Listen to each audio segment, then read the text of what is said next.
Hi everyone, অনেক দিন পর আবার হাজির হলাম, পুরো 1 মাস পর। তারপর বলো সবাই কেমন আছো? আশা করছি সবাই ভালোই আছো। আর প্লিজ আমাকে অ্যাভয়েড করো, আমাকে পুরো বিধ্বস্ত লাগছিল। আসলে আজকে আমার লাস্ট এক্সাম ছিল আর এখন বাড়ি ফিরছি, তাই ভাবলাম একটু ক্যাপচার করে রাখি।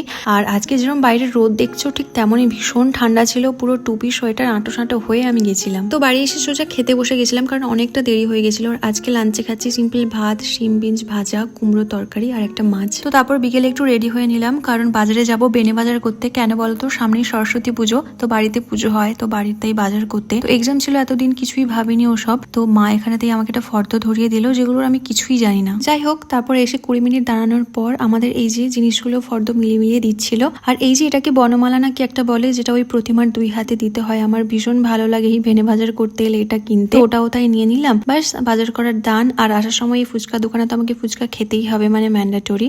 তো ফুচকা খেয়ে বাড়ি চলে এসেছিলাম। বাস আজকে এই পর্যন্ত।